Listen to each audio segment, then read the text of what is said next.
Avokat, sot një nga çështjet më të rëndësishme që po diskutohet paktën apo për cilën palët po debatojnë Partia Demokratike dhe Partia Socialiste është pikërisht vendimi që ka marrë Partia Socialiste për të ecur përpara me reformën territoriale pa Partinë Demokratike.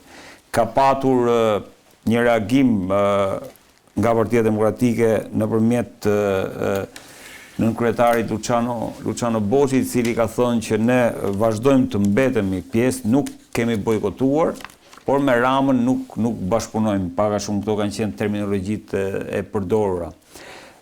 Si e vlerëson këtë moment, çfarë po kërkon, çfarë mesazhi kërkon të jap Partia Demokratike, e cila në një farë mënyrë ka paremëruar në datën 10 një protestë tjetër më të madhe se ajo që bëri para disa ditëve.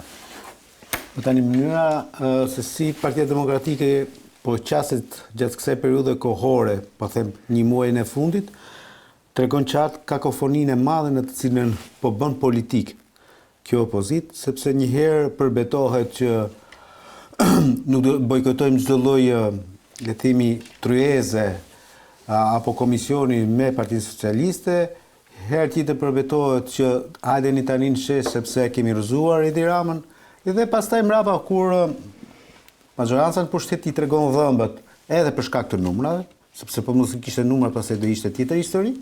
Po duke qenë se i ka numrat, i tregojnë dhëmbët, i thon po desha hajde ta bëjmë bashkë, po duhesh edhe mund të rish aty ku je.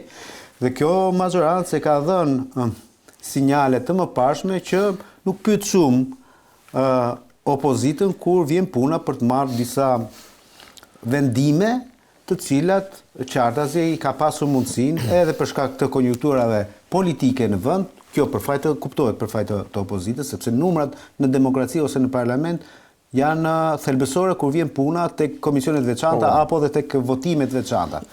Ndryshimet në reformën territoriale normalisht kërkojnë një le të themi votim cilësues prej 3/5, që parashikohet praktikisht 84 vota.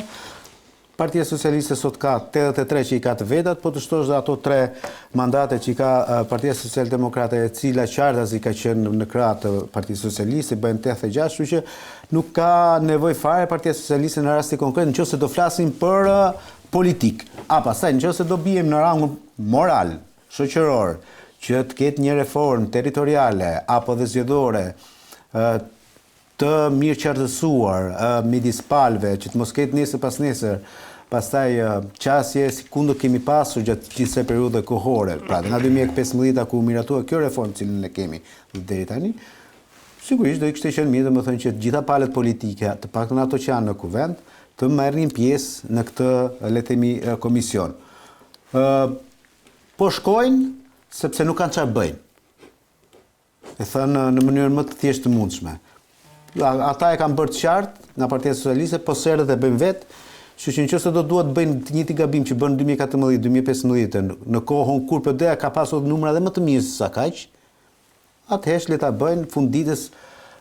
Partia Socialiste ka dhënë një lloj ideje se çfarë kërkon të bëjë, kërkon që të shkojë të kthehet tek koha e para 90-s, e 60 vjet them unë, sepse kërkon domethënë që të ketë një strukturë territoriale me 36 bashki, sikur do ka qenë aso kohë me 36 rrethe, pak a shumë, e njëjta gjë. Këtë kërkon PD-ja? PS-ja. Këtë kërkon PS-ja. PD-ja ka kërkuar bashki. E ka patur shoku Ahmet përpara shokut Enver. Le ta ketë, kush do doj. Pak si ka. Jo, po është shumë afër mbretërisë se sa diktaturës, po ti po flet për 100 vjet përpara. Që kemi ne. Ka pasur 100 vjet përpara kur shumë qytete nuk ekzistonin fare. Po, me 36. Me 36. Po tani se ekzistojnë se ka njerëz. Kjo, mira, fal se në hart kanë qenë. Fal se majoranca më patjetër. Po sigurisht, më fal aty, domethënë kuptohet se ku kemi arritur. 36 është varianti që ka çuar Partia Socialiste, pastaj aty ka debate të tipit që të zgjedhet me votim, jo vetëm këshilltarët, por edhe këto, le të themi, administratorët po e quajnë, apo edhe prefektët, pra të ketë një lloj demokratizimi të mëtejshëm të gjithë strukturës territoriale. Nuk e di se sa e qëlqyeshme është. Do e diskutojmë, mos futem, ajo që duhet kuptosh Prapaskenat e kësaj përplasje. Ta bëjmë më të thjesht fare, domethënë kuptimin e të fjalës. Opozita tentoi në një mënyrë apo në një tjetër që nuk po them shantazhim se ka mundësinë për ta bërë një shantazh kur s'ke numra, po tentoi domethënë që të bënte opozitën përkundrejt qytetarëve shqiptar. Për të thënë domethënë që shiko me këtë majorancë ne sulemi, nuk bëjmë nuk ka. Ti me këtë majorancë në të gjitha mënyrat dhe në të gjitha le të themi qasjet e reforma ti do duhet të ulesh. Qoftë dhe majoranca më e keqe e mundshme sepse ti nuk ulesh për majorancën, po ti ulesh për ata që të kanë votuar ty. Dakor. Berisha pati thënë që nuk ka bashkëpunim me Edi Ramën. Atëherë, nëse do i rrim Berishës, sot pse ka shkuar Berisha? Kur s'pas ka bashkëpunim me Edi Ramën. Dakor. Sepse kjo është pikpyetje e madhe. Dhe unë atë që të thash në fjalinë e parë, po ta rithem për ta mbyllur.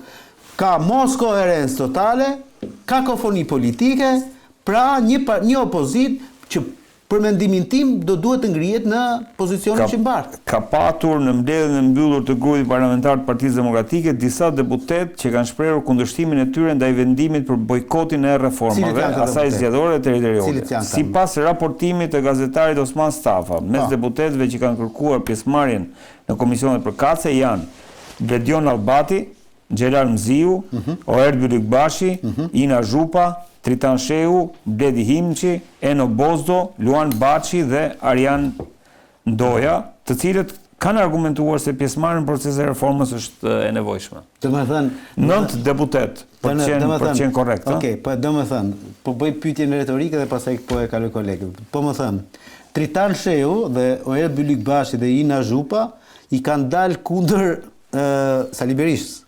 Te po më thua? Jo, unë po them çfarë po ndodh. Ti atë lexove. Ore.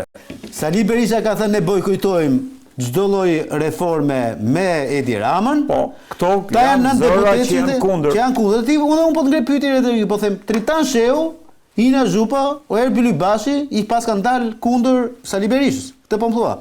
Jo mos po them këtë, unë po them këto janë kundër bojkotit të reformave. Po si kanë dalë kundër? Po si kanë dalë? Po kanë shprehë qëndrimin e tyre që janë kundër bojkotit të reformave të madhore të vendit. Ti zot ti dalësh kundër Berishës, ti dalësh kundër Berishës do të thotë të shkosh në atë takim pa lejen e Okej. Berisha ka thënë që nuk duhet të shkojmë. Po. Këta thonë që ne duhet të shkojmë. Po. Dhe unë po të ngre pyetjen retorike thash. Tritan Shehu, Oerd Bylykbashi, ti the 9, po unë po të zë këta që kanë 9, po 9 që po i numrova se tash. Po unë po të zë këta 3 emra që janë duk qartazi më kundërshtar të thekur të zotit Berisha. Këta të 3 kanë dalë kundër Berishës, të po më thua. Ore, kanë qëndrimin e tyre, po jo se i kanë dalë kundër. Okej.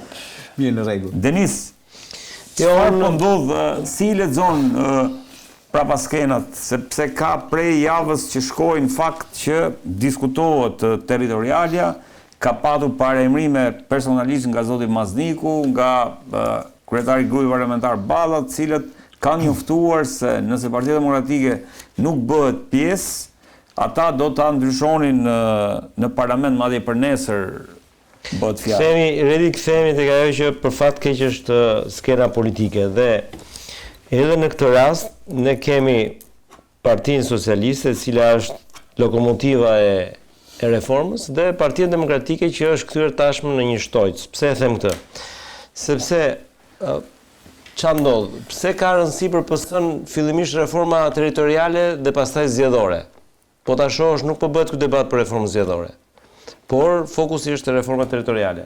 Sepse Rama është i qartë, kur them Partinë Socialiste kam fjalën për Ramën, nëse edhe ata që janë në PS kanë përshtypje janë si ata që janë PD nuk kuptojnë se çfarë po ndodh. Rama do një ndarje territoriale me shpejtësi, sepse do që kjo ndarje territoriale të jetë e gatshme për zgjedhjet lokale. Tani Partia Demokratike është në një fazë redi që nuk do donte asgjë, pra nuk do asnjë reformë, nuk do as zgjedhje fare. Po ta pyesësh për shembull PD-n, do zgjedhje lokale apo përgjithshme në këtë vend, me siguri ata nga brenda do thoshin nuk duan zgjedhje. Ka qëndrimin e tyre, duan qeveri teknike. Qeveria teknike është thjesht është një fjalë për të thënë. Pra, Partia Demokratike po t'ishte interesuar për zgjedhje lokale, do ishte me vrap aty në reformë. sepse kjo reformë i paraprin zgjedhjet lokale. Pa këtë reformë nuk mund të bëhen zgjedhjet lokale ose do kishim këto lloj sistemi që ne kemi aktualisht. Prandaj po them që prej vitesh PD-ja ka humbur atë që është, si thua, misioni i saj kryesor, që të jetë poli i barazvleshëm me polin e PS-s. Tani kemi një pol të madh që është PS-ja dhe kemi një pol të vogël që shkon nga pas polit të madh.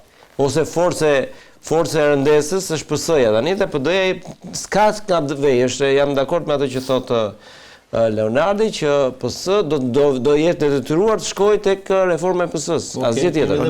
Kemi edhe polin e Bashës. Ku ka Bash? Okej, ajo është tjetër gjë. Poli jo, skuadra e Bashës. Basha është Mos e kish kupton. Shiko, Basha është me pushime. Njerëzit e tij brenda Partisë Demokratike. Ajo që është edhe një herë për ta mbyllur këtë, pastaj mund ta diskutoni. E ka Bashën për emrat që dolën. Po, emrat. Kjo emra pastaj është një lojë e doktorit. Këtë do ta themi. Sepse doktori tani e di që s'ka nga t'ja mbaj dhe do një mekanizëm për të dalë nga kjo situatë dhe do thotë që për shkak të zërave kritik që ishin mund të ishte demokrative. Mund të ishte demokrativ, por edhe një herë. Sa që nuk janë të tillë. Tani se ka vendos Tritanin aty, mban herë. Problemi është që janë të gjithë të tillë tani. Edhe Gazmend Bardhi që në fillim tha nuk ka vendim për bojkot, pastaj u torroi që jo, po e di kryetaria të punë, kështu që të 50 deputetët që janë sot në PD, 50 ka apo 49, Leonard? 40 ka. 40 ka. 40 janë PD. Në PD. Të 40 janë të Berishës. Pra, sot jemi në një fazë që PD-ja, nëse deri dje impononte reforma Redi dhe ky është lajmi i keq, se përtej shakas. Kur them impononte, pra ishte faktor për reforma. Thjesht tani ka mbetur të ulet aty te Rama. A nuk është kjo një fatkeqësi e madhe, Denis, që një parti politike, se kjo ndodhi edhe në 2019, domethënë, ka një le të themi, ajo që më bëri përshtypje është që nuk ka asnjë zë nga faktori ndërkombëtar e cila të bëj thirrje që në këto reforma, sepse janë reforma bipartizane, duhet jemi të qartë. Bipartizane një parti politike ti ndërmarr këto e vetme sepse thyen ato që konsiderohet pluralizmi politik. Bipartizane që të jemi të saktë. Bipartizane, një parti politike të ndërmarr reforma të tilla duke shkelur parimin e bipartizane të bën vota. Në momentin që ti s'ke vot, je një partizan të bën sistemi politik. Po, ke një mazhorancë, ke edhe një opozit dhe ti s'mund të vendosësh rregullat e lojës pa opozit. Rama ndryshoi kodin tani penal që tha po parkove dysh të hash burgun. Ndodhi gjë? Peti ndonjë element të opozitës që mund ta frenonte? Ore gjithsesi. Po të frenon vota mo, po kaq është thjesht. Jo. Po ajo kjo lidhet drejt për drejt me rregullat e lojës. Jo, do ndryshojmë tani këtu. Kjo lidhet me rregullat e lojës. Do të cilë fakt. Lidhet me demokracinë, lidhet me sistemin politik. Në vitin 1998, kjo PD, ky lider bojkotoi kushtetutën zotëri dhe nuk e pyeti kush. U bë një draft kushtetues pa Dakor, kjo tani kushtetuta është më e rëndësishme se një reformë. Po jo, po kush më e rëndësishme? Po them unë po. Ora edhe një herë po them, prandaj duhet që në demokraci të kesh performancë, në mënyrë që Ramës mos i lësh mundësi të shkojë te 84 vota. Në momentin që ai shkon te 84, ai ndryshoi edhe kushtetutën, më çfarë ndodhi që ndryshoi kushtetutën? Kishte numrat e gjeti.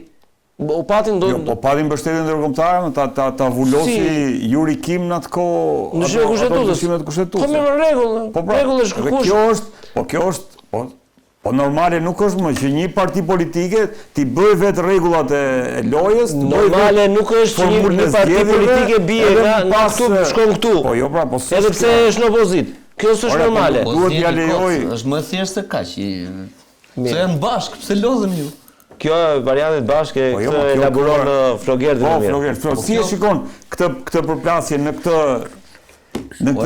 dritë? Po nuk ka përplasje më burr. Domethënë ata luajnë atje që ne ta shohim si përplasje. Ke parasysh Big Brotherin? Ty duket sikur ata në Big Brother do vriten me njëri tjetrin, në fakt nuk ka fare luftë vërtet. Ka vetëm një kusht Sali Berisha ndaj Edi Ramës o Red. Dhe kushti është shumë i thjeshtë. Bëj çfarë të duash në një farë mënyrë, por vetëm të mëdhej të mbetemi ne. Kupton? Pra do e bëj me 30 bashki, do e bëj me 40 bashki, me 35 bashki nuk ka asnjë lloj rëndësie fare. Do e bëj me 100 deputet, a do e bëj me 97, a do e bëj me 103, nuk ka rëndësi fare.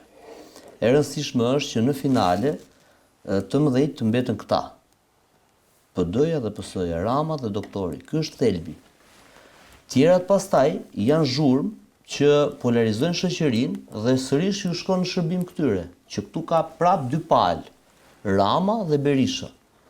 Pra, në momentin që nuk ndryshon sistemi dhe status quo-ja ku këta mbetën njëri i pari, tjetri i dyti në podium, tjerat janë të parëndësishme. Domethënë, se unë nuk jam nga ata që kam dëshirë të them në për studio, kjo është e mira, kjo është e keqja, unë jam me të mirën, këta janë me të keqen. Unë bëj analizën e qëllimeve. Analiza e qëllimeve është shumë e thjeshtë. Doktori dhe Rama, dhe ti të paktën që e njeh mirë edhe i njeh edhe partitë nga brenda, nuk e bëjnë negociatën në tavolinë, e bëjnë poshtë tavolinës. Pra unë them që këta reformën territoriale dhe pjesën tjetër të sistemit numrit mandateve, më të thash, e kanë mbyllur me njëri tjetrin. Rama tha duhet ulur, doktori tha dakord, doktori tha duhet tha dhe një dhomë senatorësh, Rama, Balla, ku diun thanë pse jo. Pra e hodhën publik, e matën pulsin. Kjo ishte para Ballukut. Para Ballukut e para medaljen dhe Berisha këtë po thotë. Okej, po ishte pas Velijajt, ishte pas Ametajt, ishte pas Tahirit, ishte pas Kokës, ishte pas Tit, ishte pas aty. Po ja do kaloj dhe Balluku dhe që janë këta tjerë dhe do vazhdoj prap jeta më burr, se sikur ndodhi apokalipsi. Jo mo, kështu thamë për Velijën, kështu thamë për Lefterin, kështu thamë për Kokën, kështu thamë për Beqen, këtu janë me dhjetra, nuk është një. Pra nuk ndryshon asgjë në thelb. Është Balluku, s'është Balluku, është ky, s'është ai, këta sistemin do e mbajnë kështu. Nuk ju intereson të ndodhi ndryshe. Radikalizimin Sali Berisha e ndërmori me njëherë pas Ballukut. Që do të thotë që këta në thelb nuk duan të ndryshojnë sistemin. A do Berisha, dhe kjo është bashkëqeverisja e tyre, a do Berisha që të ndroj vend me Ramën? Patjetër more. A bën çmos që ta realizoj këtë? Patjetër more. Por mes të qëndruarit në opozitë i dyti dhe ndryshimit sistemit, do zgjidhte gjithë jetën këtë të parën. Më kupton? Pra ai do përdori çdo instrument dhe çdo aksident të kundërshtarit për të rrëzuar atë dhe për të kaluar ky në vend të parë numerikisht. Por asnjëherë nuk do kaloj vjen në kuqe që është sistemi. Që të bëjë një sistem të hapur, më demokratike, më thjesht, që të ketë mundësi dikush të depërtojë dhe të çajë sistemin. Këtë nuk do ta lejojnë ata. Dhe kjo nuk është dëshira ime, që të kuptohemi. Ky është leximi im. Qëllimi që unë lexoj tek ata, tek ajo që bëjnë doktori dhe Rama, ajo është krejtë natyrshme që këta të bëjnë reforma në funksion të interesit tyre elektoral. Unë them që ti që e di si funksionojnë këta, o miku im, ti mendon se reforma reale dhe negociatat reale janë kur del Luciano Bocci dhe Taulanti flasin për kamrat, ajo quhet propagandë ose ku diun politik. Negociatat reale bëhen atje ku nuk i sheh njeri. Dakor, a jemi te negociatat ende apo jemi tek një ndarje finale? Është presioni politik që bëhet publikisht nëpër media dhe nga ana tjetër paralelisht negocimi nën tavolinë. Dhe sigurisht ata kanë negociuar dhe kanë rënë dakord për disa piketa që janë jetike për secilën palë, dhe pastaj pjesa tjetër kapshat kapësh, por nuk është thelbësore, domethënë. Si vajtën nuk ka, se ka një gjë.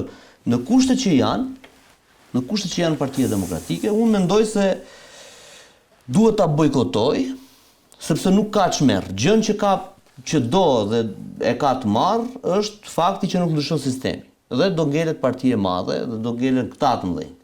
Pjesa tjetër nuk do arrin dot me socialistët, sepse këta do kërkojnë një gjë, socialistët një gjë tjetër, nuk do bien dakord. Në qoftë se do e pranojnë tani që flasim, nuk do bojkotojnë, po do shkojnë te komisioni, për mua do tregojnë që janë të dobët. Mjafton dalin një herë Taulanti, një herë Arbiani ti kërcënojnë në televizor dhe këta shkojnë vrap te komisioni. Për çfarë? Në qoftë se bëjnë këtë, pra që hanë këtë presion, nuk do dalin më në shesh. Avokat, po. Jam shumë dakord me pjesën që elaboron qoftë dhe Denisi dhe Flogeri. Ka vetëm një gjë. Tani unë po e marr të mirë qenë o Floger që PD-ja po tenton për të bërë forcë e parë politike, sepse për atë punë është aty. Po.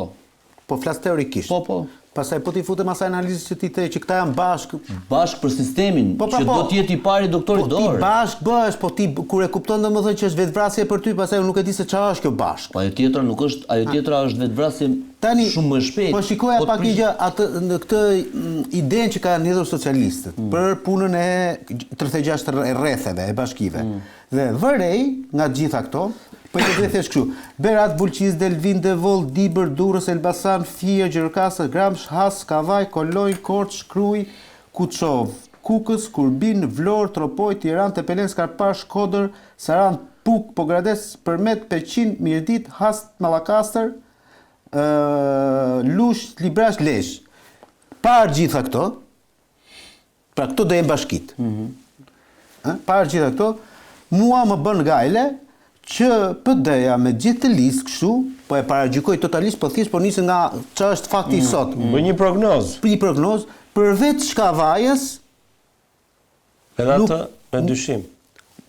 Mirë, dakord, po ta le, po gjithsesi unë po them përveç Shkavajës, që besoj domethënë që çfarë bëjmë sipas ti? Hajde të bëjmë Kavajën në 4 bashki, synej që janë ato, dhe themi që fitoi PD-ja 4 si numër. Jo, s'më kuptova këtë që desha dal. Do të thotë domethënë që në qoftë se opozita po bie dakord për këtë gjë, në heshtje apo jo, atëherë kjo për mua është vetvrasje. Dëgjoj mua, opozita di një gjë, që e ka debat të humbur. Po. Ku diun, një bashki e vogël, Libohova. Okej. Ka 3000 banor.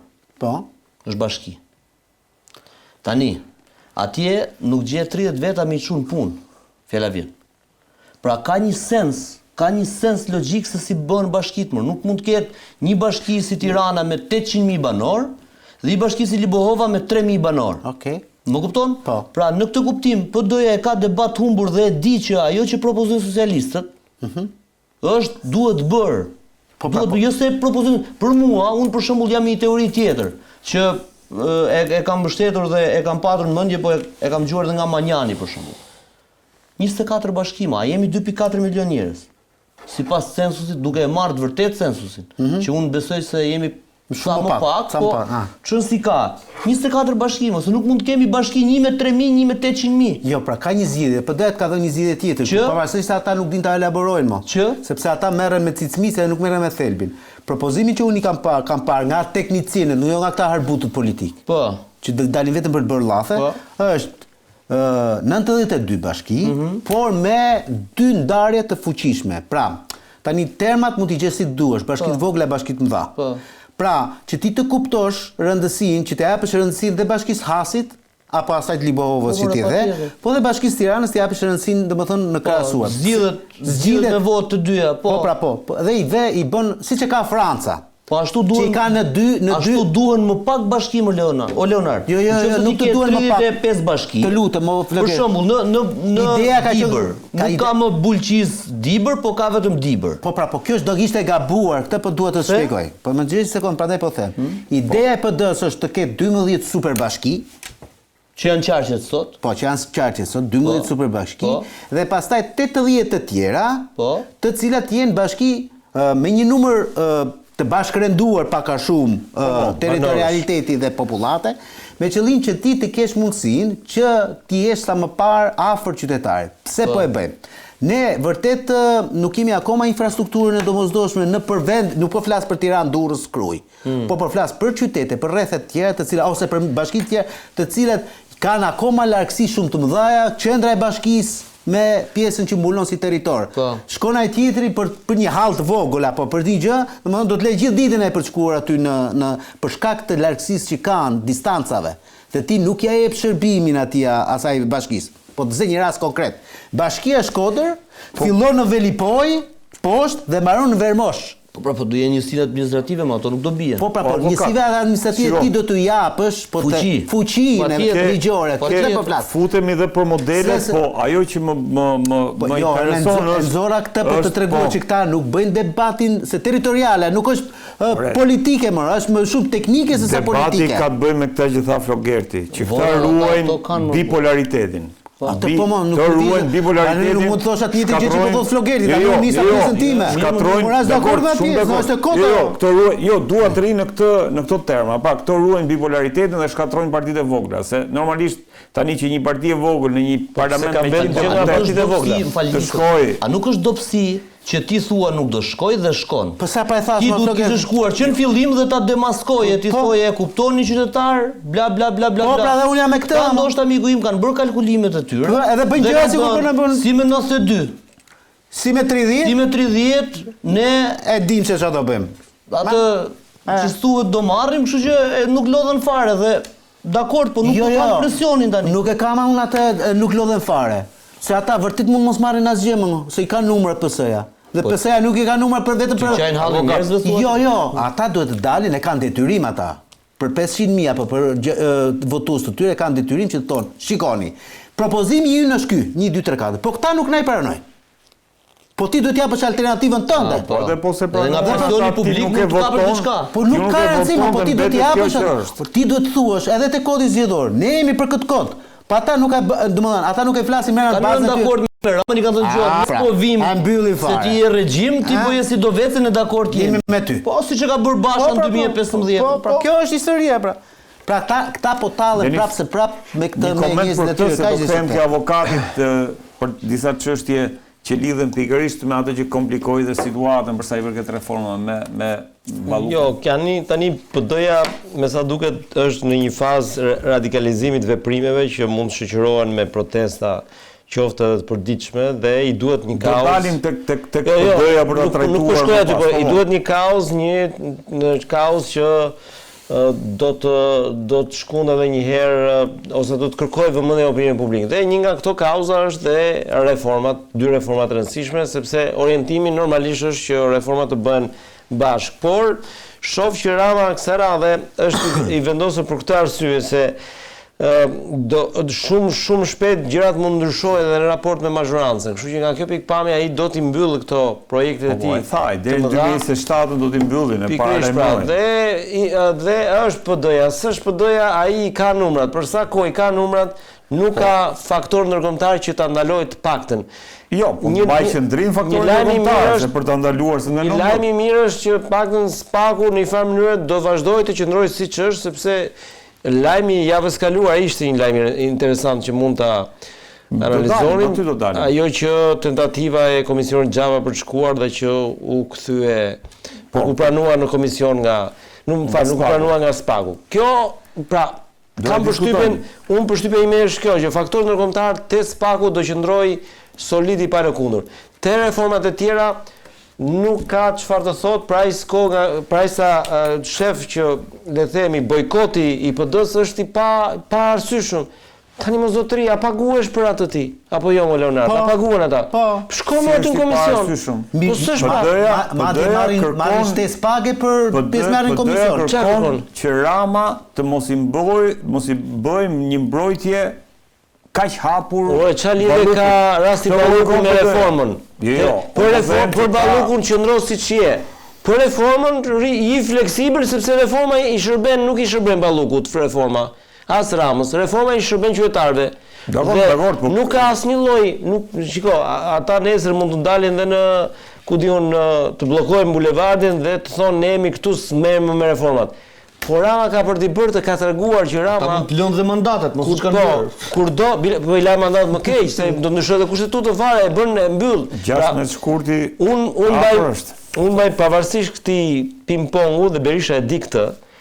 Rama ka një ndryshe nga liderët e tjerë socialist, ka një le të themi një rezistencë shumë më të madhe dhe ka thënë me mua Berisha hasi shara me goshdën. Pra, pse ka thënë këtë? Sepse po ja dha truri siç thot populli, ai do ta bëjë reformën. Përshtypje, është faktori ndërkombëtar që hesht. Ta thash pra, faktori ndërkombëtar është faktori ndërkombëtar. Faktori ndërkombëtar heshti në 2019-ën, faktori ndërkombëtar heshti pastaj në 2020-ën. Të paktën deri tani për SPAK-u nuk ka heshtur faktori ndërkombëtar. Jo, kjo është e vërtet. Po ky është thelbi aty, ky intereson. Kjo është e vërtet. Dhe SPAK-un e ka parë vendimtar për luftën ndaj korrupsionit dhe krimit të organizuar.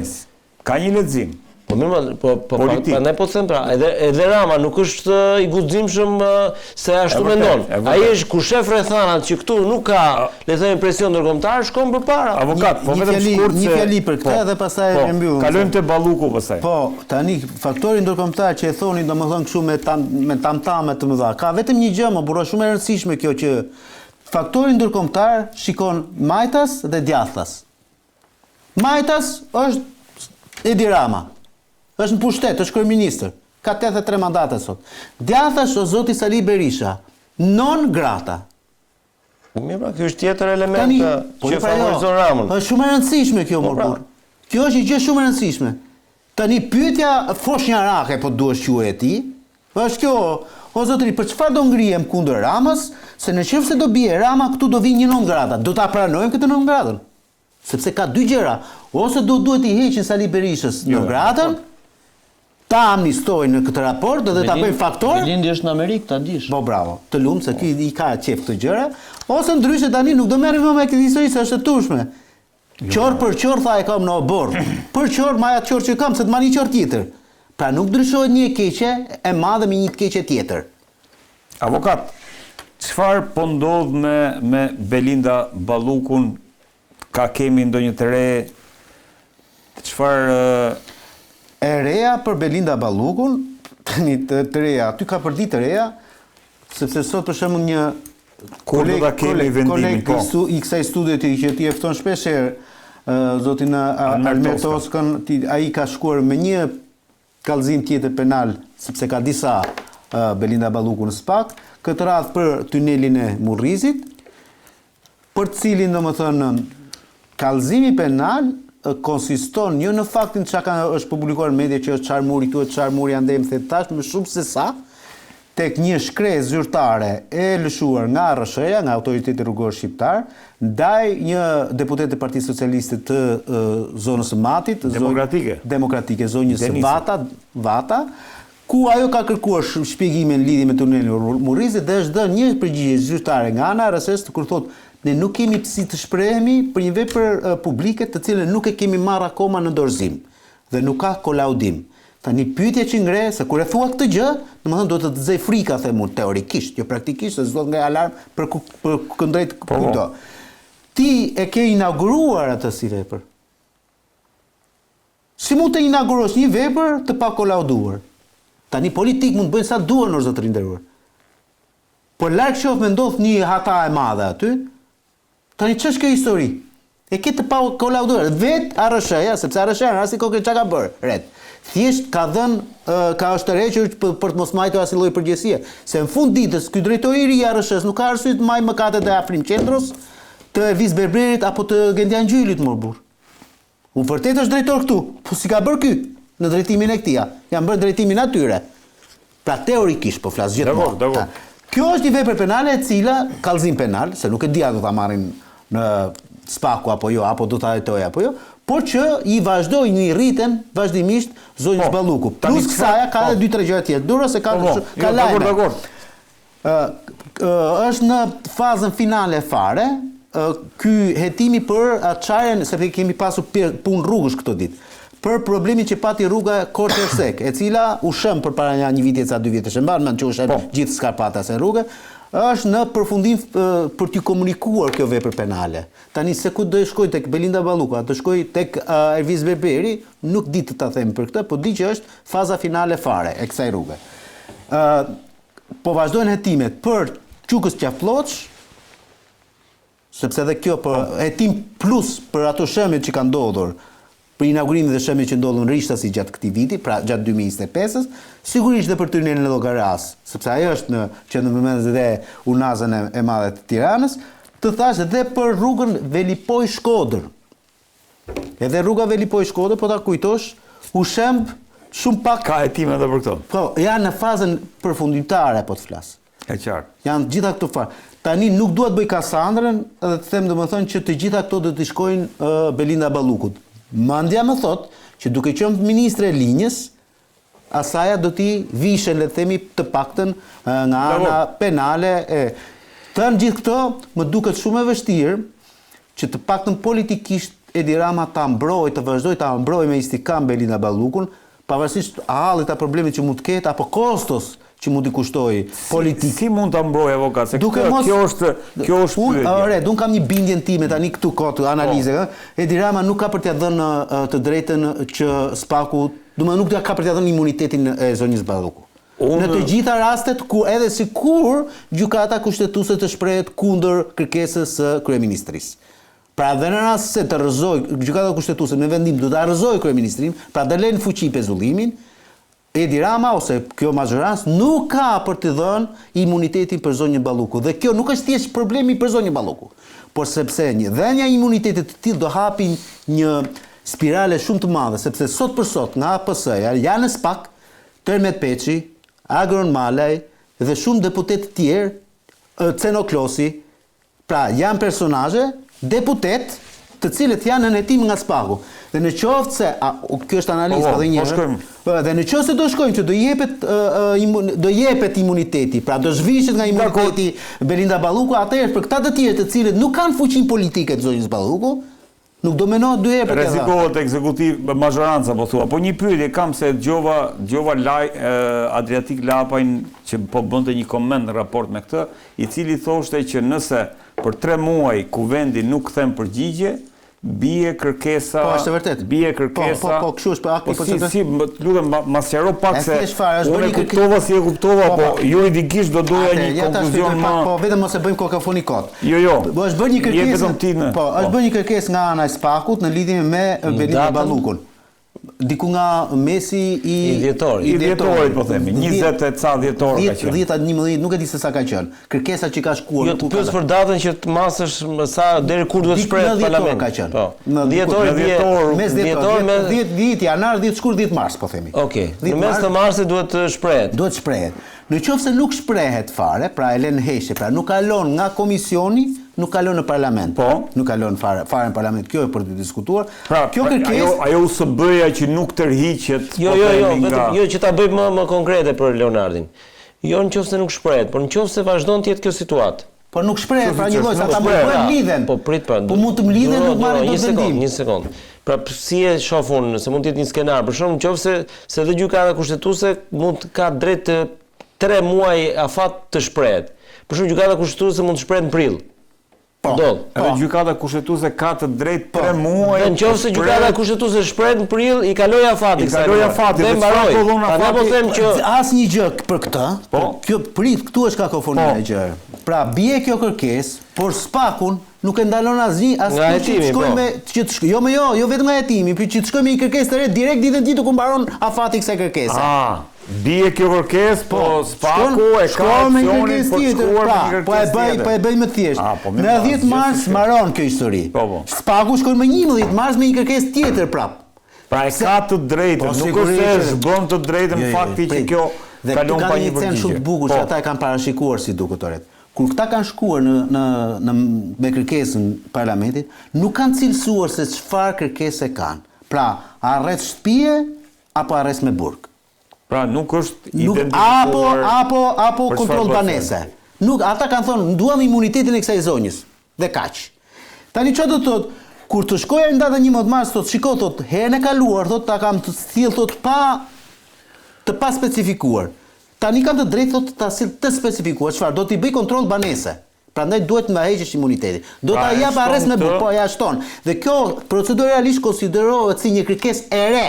Pra jo kërkesë valide në rastin konkret. Po, jo kërkesë domethënë e përsëritur. Jo e përsërir, pra ajo që ishte, se s'mund të kërkojnë një të gjë. Qartë. Se ndryshe thotë ajo ne jemi shprehur një herë për këtë histori, pa çka se jemi shprehur në heshtje. Ky skenari që mund të rrëzohet kërkesa e SPAK-ut pas 3 muajve, pse SPAK-u ka mundësinë ta ripërsërisë. Po në kërkesë tjetër, sepse SPAK-u thashë një tjetër, jo më kot mirë dole këtu. Janë të gjitha këto procedurat të cilat i kanë në hetim. SPAK-u nesër del 13 akuza i kërkoi i çoi Erion Veli, 30 mund t'i çoi Belinda Ballukut. 30 më. Avokat se e kam vrarë mendje. Nëse fjala vjen Rama vendos të mos e japi imunitetin e Ballukut. Dhe politikisht e ka drejt ta bëjë. Balluku, po. Vendos që të mos e japi. S'dua më hetohet, po të çojmë burg. Ndodh me hetimin e zonjës Ballukut. Asnjë gjë do hetohet, ajo do vazhdojë. Do të shkojë çështja në gjykat, do gjykohet, gjykatë shkallës parë, në apel kur marri vendimi i formën prerë, atëherë zonja Balluku ose do dalin e lirë e pafajshme ose do shkojë të bëj burgun. Ekzekutohet me njëherë, edhe nëse ka imunitet. Direkt pastaj.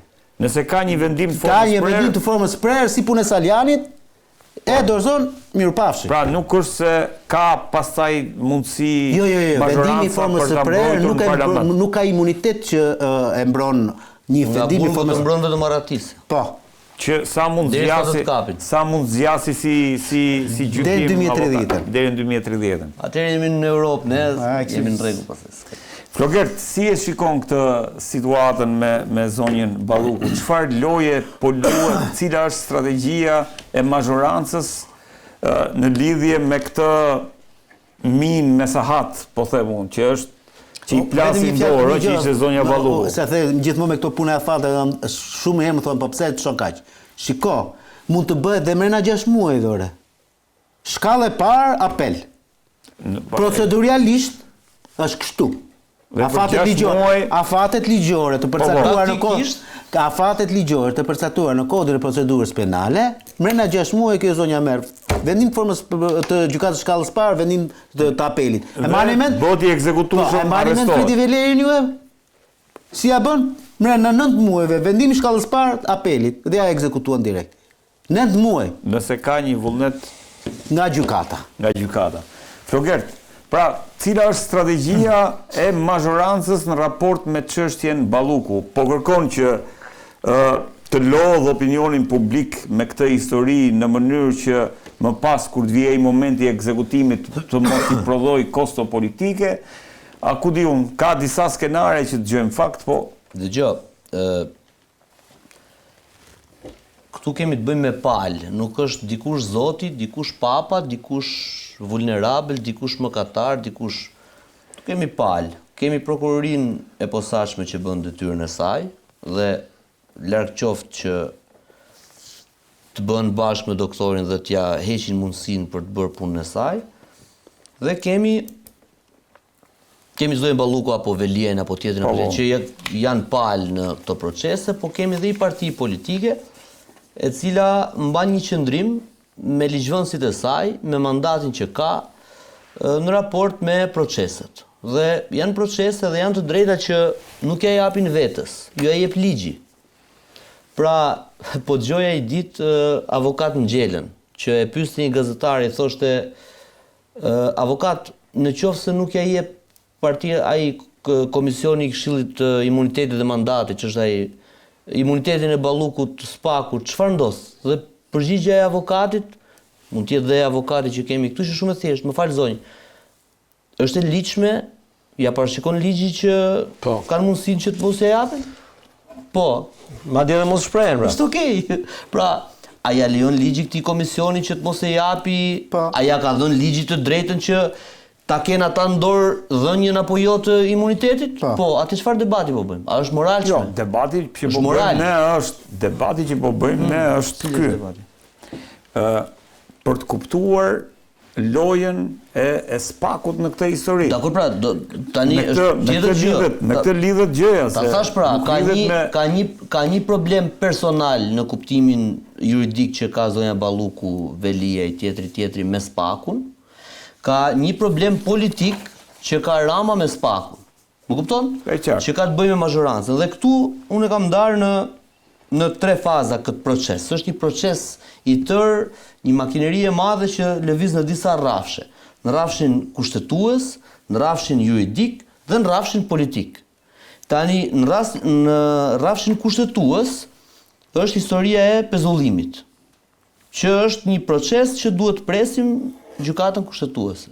Këtu lëvizin shumë, për mua këtu është lëvizja më e madhe dhe pllaka më e madhe tektonike që mund të krijojë përplasje të fortë dhe tërmet të madh. Sepse nëse vendoset, dhe këtë e di gjykata kushtetuese, nuk e dim ne, që Balluku të pezullohet, precedenti që lind është që e kemi stërë thënë, nesër Rama është i pezullueshëm dhe ditën që gjykata vendos që të pezullohet Balluku, Rama ka rënë. Pra, ka rënë në kuptimin e vetmja fuqi që e mban është kjo ndarje që atë e pezullon vetëm flagranca, pra që e arreston, duke kryer krim flagrancë, ose populli me votë.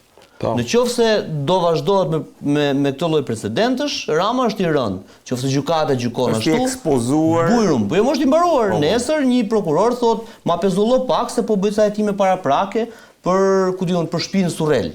Edhe u pezulluar Rama, pas Ramës vjen Leonardi, se mund prit se kjo kollarja më duket nuk është e Leonardit, është e Redit, e ka vjedhur Leonardi, ma pezulluar dhe Leonardin dhe kështu me radhë. Kështu që kjo është e para.